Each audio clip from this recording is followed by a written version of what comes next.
penyelidik mendapatkan dokumen asli ijazah sarjana kehutanan nomor 1120 atas nama Joko Widodo dengan NIM 1681 KT Fakultas Kehutanan UGM pada tanggal 5 November 1985 yang telah diuji secara laboratoris.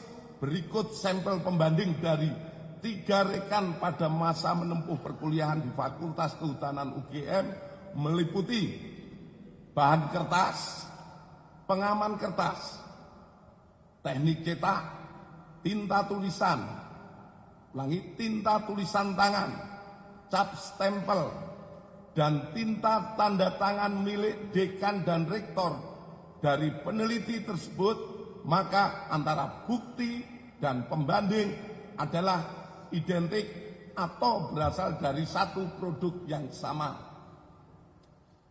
Selanjutnya, penyelidik juga mendapatkan fakta terhadap skripsi milik Bapak Jokowi diduga dialihkan atau dimediakan digitasi pada tahun 2016 dan diunggah pada tahun 2019 berdasarkan data digital pada aplikasi elektronik ETD UGM dan data log input oleh admin perpustakaan Fakultas UGM. Aplikasi ETD UGM ini sendiri mulai pada tahun 2010 dan perlu kami sampaikan bahwa data di ETD terkait Fakultas Kehutanan sampai saat ini yang diupload baru sampai tahun 1990. Namun oleh admin karena wujud kebanggaan dari Fakultas Kehutanan, ada yang menjadi tokoh nasional, jadi presiden, oleh admin di-upload dan itu hanya satu-satunya yang di-upload. Sementara dari yang lainnya baru sampai yang kehutanan baru sampai lulusan tahun 1990. Selanjutnya, bahwa terhadap hasil penyelidikan ini telah dilaksanakan gelar perkara untuk memberikan kepastian hukum dengan hasil tidak ditemukan adanya tindak pidana. Kami sampaikan kepada rekan-rekan semua bahwa penyelidikan yang kita laksanakan ini bukan hanya sekedar menjawab dumas yang ada, namun kami dari kepolisian memberikan pemahaman ataupun kepada masyarakat fakta-fakta yang kita dapatkan, sehingga kita semua berharap situasi negara ini menjadi semakin tenang. Kita bantu pemerintah yang saat ini dipimpin oleh Bapak Prabowo melaksanakan pembangunan, di mana kita ketahui bersama kebersamaan seluruh masyarakat Indonesia dan pemerintah yang ada saat ini, kita mendukung pembangunan guna tercapainya apa yang kita dambakan, menjadi negara yang makmur, sejahtera, dan aman. Selanjutnya, demikian hasil penyelidikan kami dari Direktorat Tindak Pidana Umum Barreskrim Polri. Semoga bisa menjawab polemik yang selama ini terjadi di masyarakat mengenai ijazah milik Bapak Insinyur Joko Widodo. Terima kasih. Akhir kata, wassalamualaikum warahmatullahi wabarakatuh. Selamat siang dan salam sejahtera buat kita semua. Terakhir, ini adalah foto beberapa kegiatan Bapak Joko Widodo semasa kuliah. Ada yang saat di kuliah, ada saat KKN, ada saat mendaki gunung, saat wisuda. Kita banyak sekali mendapatkan, dan ini semoga ini juga menjawab polemik yang terjadi di masyarakat. Terima kasih. Selanjutnya kami kembalikan kepada Karopenmas.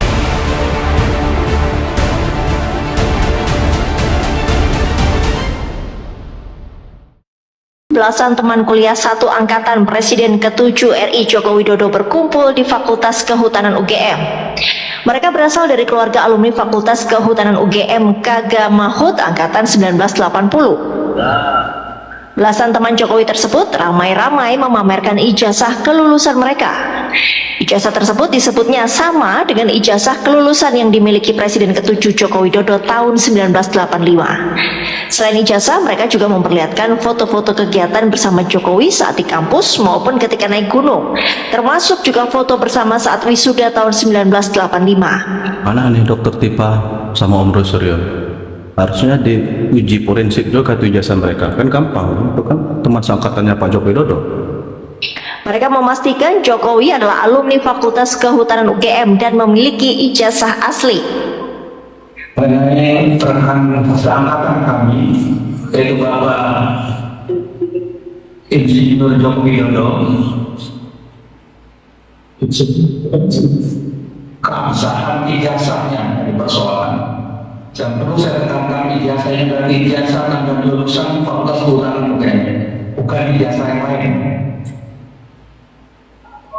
Oleh karena itu, pada kesempatan ini kami memastikan bahwa rekan kami Insinyur Joko Widodo adalah bagian dari alumni Fakultas Kehutanan UGM angkatan 1980. Lalu bagaimana dengan tanggapan yang meragukan bahwa Pak Jokowi ini mulai dari ijazahnya pernah berkuliah di Fakultas Kehutanan UGM? Tanggapan Anda sebagai teman satu angkatan ini seperti apa, Pak Mustafa? Ya, saya sudah nggak ngerti itu ya. Itu saya kira ngarang aja itu.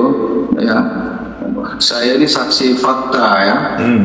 Saksi fakta artinya menyaksikan, bukan sekedar katanya-katanya gitu. Saya melihat ya, mendengar, berinteraksi langsung dengan Mas Joko Widodo ya. Nah ini kan apa ya? Ikut jengkel gitu loh, ada teman gitu kan masa terus diam aja gitu. Kalau Pak Jokowinya sih santai aja gitu. Ngapain sih gitu aja diurusin katanya. Baik, ini kan juga yang dipermasalahkan adalah Pak Jokowi pakai kacamata itu ya, ada dua orang pakai kacamata digambarin. Yang paling belakang sama Pak Jokowi. Temannya yang sendiri yang bilang Pak Jokowi pakai kacamata, tanya Om Roy. Oke.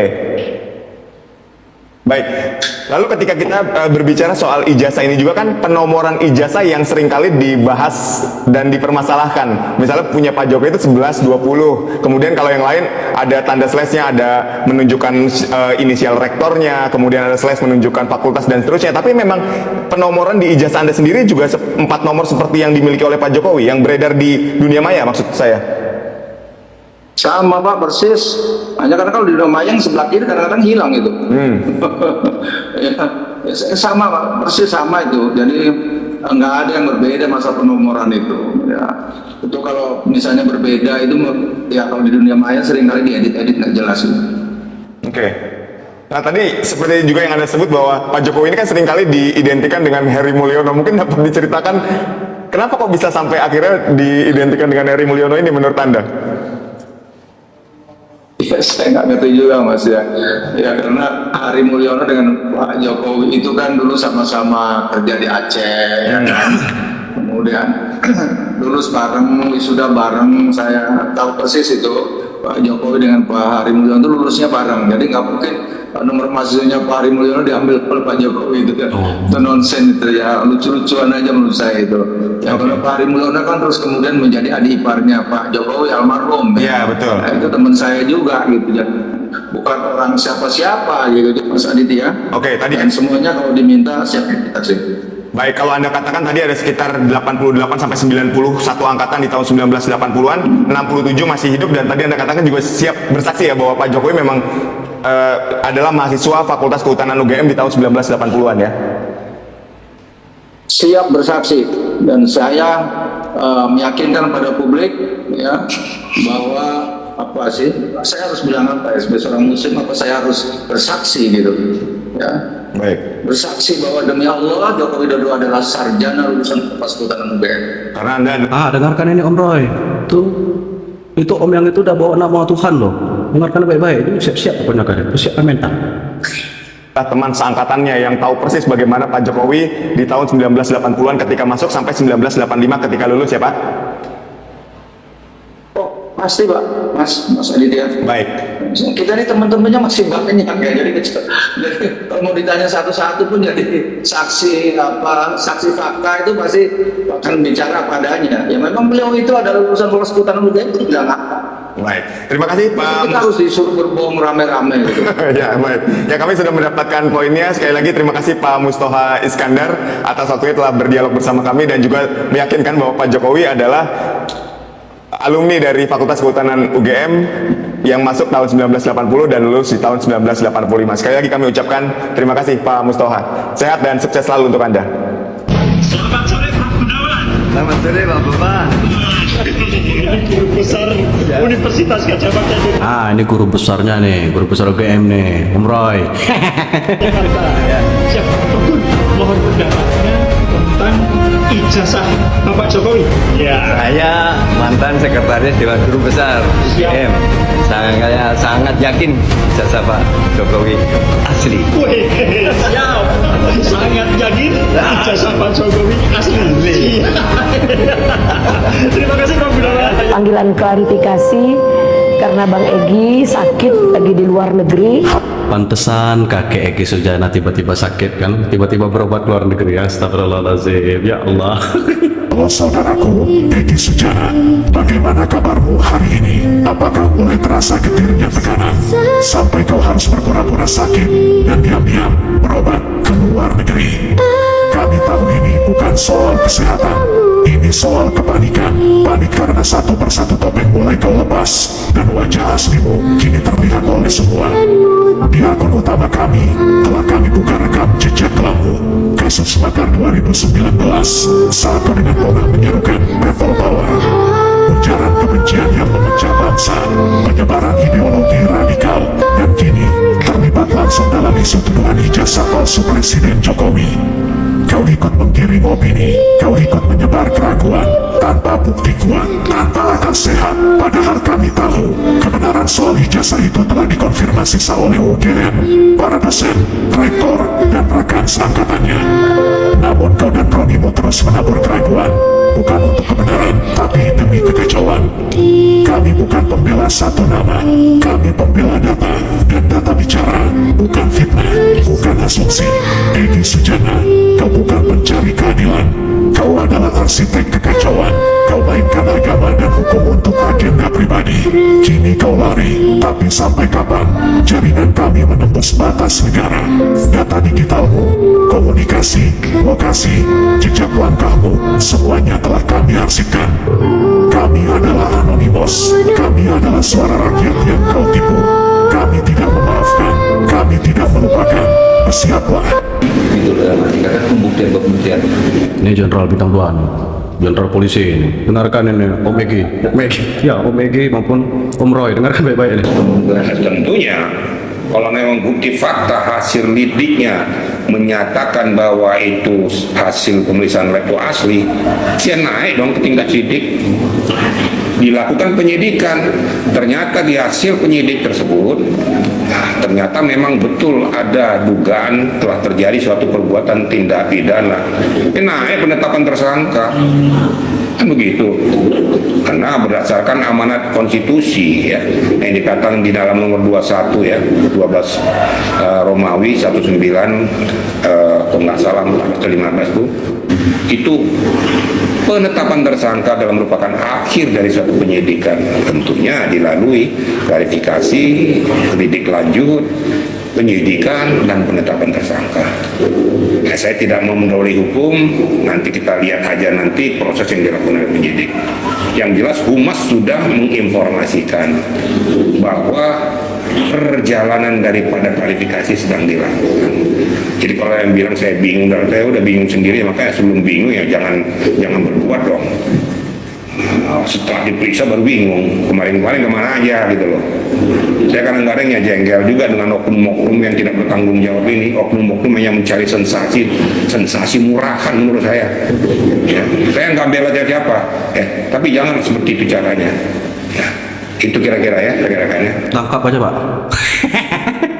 Namun juga di Indonesia tadi yang sempat cara bekerja dari struktur ya, dan sambil tahu dugaan dalam pikiran malah dosennya atau materi atau satu daerah bilang bahwa dia memang bukan dosen dari Pak Jokowi yang membuat skripsi kalau nggak salah gitu, dengan umur 63 sama-sama 63. Nah, itu gimana kayak gitu? Itu kan katanya. Bisa dibuktikan nggak? Nah, satu aja kesimpulannya, mau terlepas apapun tuh dunia persilakan. UGM aja sudah mengamini dan membetulkan dan sudah mengklarifikasi serta menyatakan bahwa Pak Jokowi lulus November 1985. Mau apa? Orang-orang lain kok ribut, yang punya perguruan tinggi aja sudah menyatakan kok. Ini saya kadang-kadang bingung tuh. Ribut terus, gak ada kerjaan yang lain ya. Nah, ini cara menjatuhkan lawan politik. Kalau kita nggak suka sama orang, cari itu, bisa ijazahnya. Nah, gitu. Saya rasa ijazah saya juga kalau dipersoalkan, bisa kena juga saya ini. Ijazah tidak iya saya itu. Beda namanya itu dengan sekarang, cara nulisnya. Oke. Jadi kan spellingnya beda. Ya, spellingnya beda dan kepanjangannya juga cara nulisnya beda. Kalau sekarang Asidikie. Iya. Nah, kan. ASSHIDDI. Ngakak dan ini mungkin maksud hati Bung Repli ya ingin apa itu Prof Jimli berpihak kepada mereka, nggak taunya di luar nurul. UIE. Nah, gitu. Kalau berubah kan jadi beda. Ya. Tapi bukan hanya spelling, ijazah saya itu sidik, gitu loh. Jadi pakai nggak pakai Q, pakai K, tapi asidik, gitu. Jadi banyak sekali ditemukan. Jadi cermin dari peradaban administrasi kita masih rendah. Nah, yang kedua, kalau saya perhatikan, saya dengar juga kan, apa yang oleh Roy Suryo. Siapa namanya, Rismon Hasiholan bersama Dr. Viva.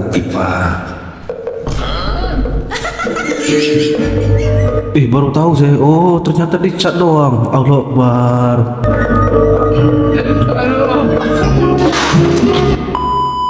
Saya tidak pernah melihat presiden yang seserius itu untuk melihat rakyatnya. Tiap hari ini di Sinten, tadi ada di Balikpapan, besok dia akan. Nah, dan Abah dengarkan nih, langsung dari gurunya Abah kalian itu Pak JK, dengarkan nih. Matra. Jadi kalau artian bagaimana menyapa rakyat secara langsung, yang paling serius ini beliau, bahwa pembangunan itu tentu dijalankan juga sesuai dengan keadaan. Ini kita yang keduanya, yang ada periode kedua, kita tidak bisa menilai karena tiba-tiba ada COVID-19 yang tentu akhirnya seserius apapun dulu, maka yang didahulukan serius bagaimana pandemi ini turun atau menurun atau sembuh kita. Jadi ini tidak bisa pemerintahan apapun di dunia ini bermasalah. Jadi kita tidak bisa mengukur. Tapi kalau diukur dan perbandingan antara Singapura, Malaysia, besarnya orang kena COVID dibanding dengan jumlah penduduk, Indonesia paling kecil. Paling kecil. Jadi dari situ kita melihat bagaimana pemerintah juga serius dalam hal itu. Apabila serius itu diartikan bahwa melihat rakyat itu dengan baik dan melihat pembangunan dengan baik, bahwa kemudian pemerintah banyak utang itu akibat daripada COVID yang tidak bisa dihindari. Nah, dengarkan ya Abah yang selalu menyalahkan Pak Jokowi masalah utang. Tuh dengarkan tuh langsung dari Pak JK tuh. Jadi ada, dan itu terjadi di mana negara apapun di dunia ini. Amerika mengeluarkan 20 triliun untuk menyelesaikan infrastrukturnya akibat keterlambatan akibat COVID. Begitu juga dengan negara lain. Gitu. Jadi kalau kita katakan serius, saya kira katakan tidak banyak presiden yang serius itu untuk melihat rakyat.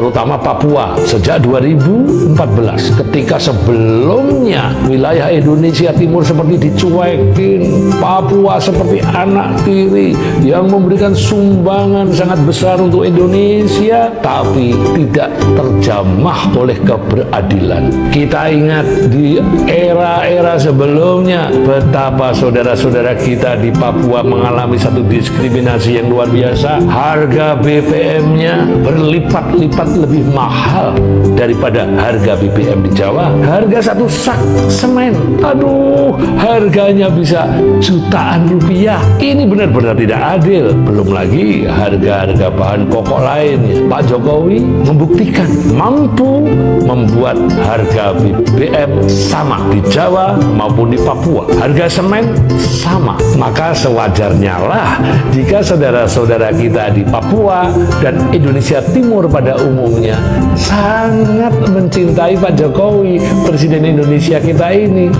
Emang kamu nggak sadar orang yang kamu sakiti dia punya lidah? Emang kamu nggak sadar orang yang kamu sakiti bisa bangun di sepertiga malam? Emang kamu nggak sadar orang yang kamu sakiti dia bisa berinfak lalu setelah itu dia mengajukan semua perihal yang kamu lakukan kepada Allah? Nggak usah begitu.